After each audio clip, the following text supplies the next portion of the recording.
In the lab, I wanted to talk about this. Let's talk about why this dude cut up his erasers. What's up with this? That's a project, but I wanted to talk about that red tail joint right quick, man.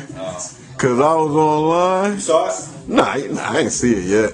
I don't know when I'm gonna see it. I hope they don't crucify me for not seeing it in the first week. You going to hell?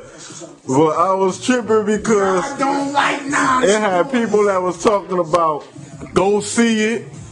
Then it had another joint where this chick was talking about don't go see it because they don't support black women. Yeah. You know, and then this other dude was like, George Lucas think he's slick. He messed with people's emotions so he could get his investment back. I was talking to somebody else earlier. I was like, are we ever fucking satisfied, man? Like, this motherfucker spent $90 million of his own. First of all, if you have $90 million to spend, god damn. But he spent 90, he couldn't get it funded. Nobody wanted to fuck with him in Hollywood, so he just showed him out. He's like, I pulled this shit. He gonna make the money back too, cause it's been sold out. But I mean, I heard it's a story about the interracial relationship in there. And motherfuckers ain't happy about that. I'm gonna tell you something, man. Cats ain't never gonna be satisfied when you depending on other people to create To your tell own your vision. stories, yeah. You know what I mean? And that's, you know, I was talking to you about that shit yesterday. So it's like, you know what I mean? Until we create our own shit, until we create our own vision, whether it be, you know, artistically, visual artistry, whether it be music, whether it be business or whatever, until we do that, or each individual do that shit, there's always gonna be people unsatisfied. Without that, no, there ain't gonna be no change. But my thing is that I don't know, man. Like, fuck, I just don't know. Like, he ain't have to spend $90 million of his own money to tell a story that Hollywood wasn't gonna pick up. Like, he spent his own money, literally, and put that shit together. So, and then most people don't know that he's married to a black woman. So, you know, that's probably, you know, where his sentiment comes from, inspiration. But just on some other shit, I think it was good to show. It was good to show Hollywood that we don't need y'all motherfuckers, and for them to turn down the Star Wars nigga, like, come on, man, how you turn down George Lucas? I mean, but that's the thing, and it's like, that's why, you know, it came across so. And I'm thinking, if it was Spike Lee, would people be feeling the same way? I don't think people would even go support it. They wouldn't even support it if Spike Lee did it. Nope. You know the way they be talking about his movies and shit. Spike Lee. Spike Lee is he's the angry black guy. You know what I'm saying? He represents the angry. I mean, but I'm talking about black people, not even the industry. That's what I'm saying. That's exactly what I'm talking about, man. See, the bottom line is we don't support shit. Like, like, you know, we don't like like somebody was saying, well, Lawrence Fishburne or somebody else did this movie. It's like it's all these different complaints. Like, for me, it's just a testament that you do not need Hollywood. You need people with money. And as a collective in the black community, there's a lot of rich and wealthy people who have money to fund projects like this. Yeah. But they some motherfucking busters, because they not. You know, we do the same shit. Like, it's a movie coming out now that fits the mold of the booty call. The one with Gabrielle Union is in it, and somebody else is in it. But that's the thing, because even with The Wire, you know, that's like all black cast or whatever.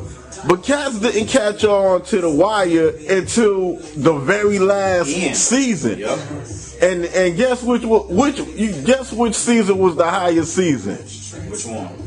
The second season. Which was the wackiest season, really. But it was still good. Yeah, it was still good. If you understood how that tied into the whole scheme of, because what they did, they dedicated a season to show how it ain't even just about their city. There's all kinds of people who got their hands in this shit. Yeah. But it was the highest season because it was mostly white people. And that's crazy. And it's like, yo, you got an all black joint.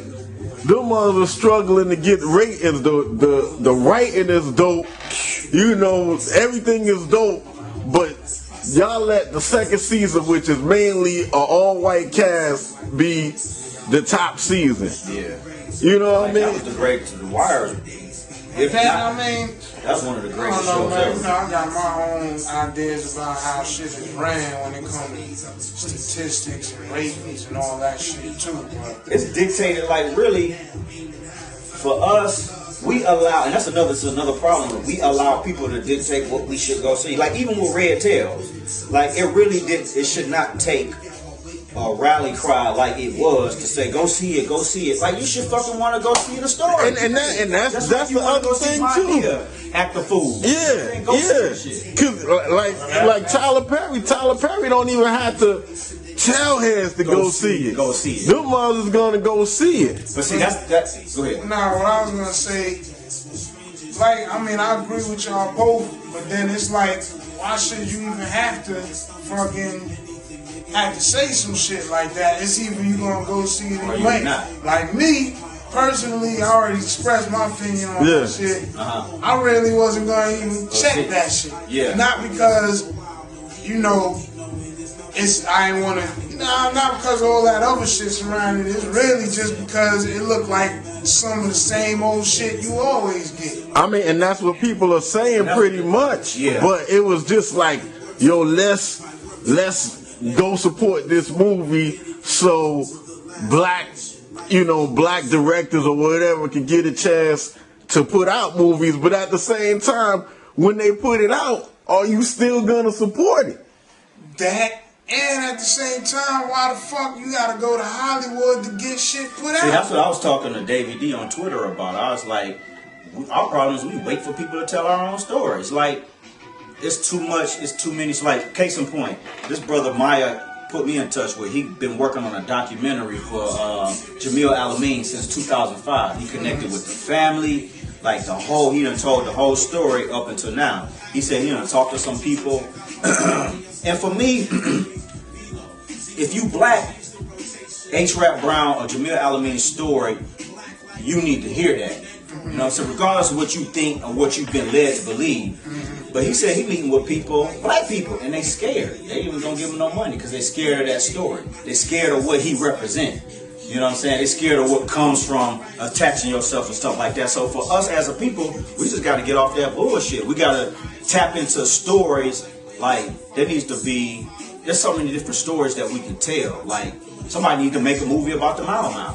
You know? Somebody need to make a movie about all kinds of different stories that we don't know about Haiti and about how they came to independence and power. Right. You know, but nobody wants these stories because they already know, oh, well, I gotta go to Hollywood so people, fuck Hollywood, put that shit out. And that's what I'm saying, like that. Because Master P showed y'all niggas that you don't need Hollywood. Or you don't even need quality, nigga. All you need is some hype and a mark. Like with Master P, he took his market and put them into that direct-to-video lane, and he gave them that bout it, and he broke records with it because Hollywood was never gonna put that shit out. Right, and I mean, I guess, you know, it also had to depend what's the regular too, because psychologically what we gravitate to as far as films and TV shows and shit is always according to what we relate to.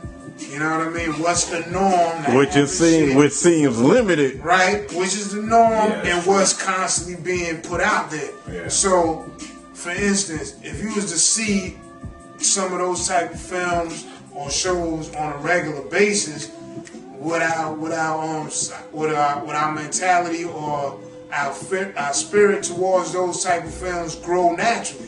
You know what I mean? Yeah. Would it graduate to that shit? That's what I'm thinking. That's what would happen. It would, because it's the same effect that this bullshit has on us now. We conditioned to go see the ignorant shit. We conditioned to just be entertained. Like, most niggas don't want to go to a movie and get no enlightenment. They want to laugh. They want to feel good. So when I went to go see Amistad, I'm talking about motherfuckers was in there crying.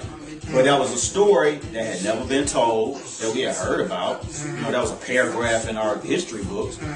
But, you know, and then hell, that was Steven Spielberg to do that. Why Steven Spielberg? But that's the thing. It's like the movie was like about 3 hours. Some people ain't want to sit through that, but they'll sit and watch Titanic for 3 hours. You know what I mean? So it's just like whatchamacallit, like Idris Elba. That's his name for The Wire, right? Yeah. Yeah, he did the Luther show. Yeah. Which is over there on BBC.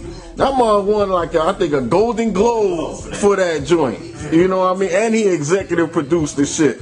There you go, right there. You know what I mean? But he over there, and I think they have more support for cats over there because I just saw a documentary on Muhammad Ali, like Muhammad Ali in Britain. Them moms was dedicating a whole week for Muhammad Ali for his 70th birthday. I got something better than that. Because I didn't even finish watching it. I fell asleep, but I started watching Black Power Mixtape. You all into that? Yeah, I seen it. That was shot by Swedish people. Yeah. They came over here and documented that shit. Yeah, not only that, man. I mean, that's always been the case as far as people gaining respect and the audience that they want overseas. Because even with Melvin Van Peebles, went over to France to gain success because at that time it was real blatant racism. You know what I mean? So, we ain't fucking with y'all. and everybody, a lot of people even here acts. Musical acts, they go over there, blow up. That's what I'm saying. It's a better appreciation for the culture of hip hop over there. And I still remember when Gil Scott-Heron passed away, they had a documentary on that on BBC. Yeah. Talking about that joint. And them moms wasn't even trying to mention it in the news here. And that's enough for that. Right now is we have to put ourselves in the positions to tell our own stories and to get in front of the youth to tell them these stories, because that's really it. We got to do it. Like the guy who came, Maya hooked me up with, who looking for funding for his documentary. Like we supposed to be able to shoot him about 50 stacks and say, get off running with getting this shit together, or something. But it's like with us, we got all these ideas and shit, but we don't have the finances to see them through. So that's the liberation that we have to embark upon, to be able to put out our own content. Because I always said, if I hit the lotto, I'm going to have to go into hiding, because I'm going to be doing so much shit, boy, they're going to be trying to kill me. You're not old and white, though. That's what's up. Basically pave our own path. Yeah. That's it.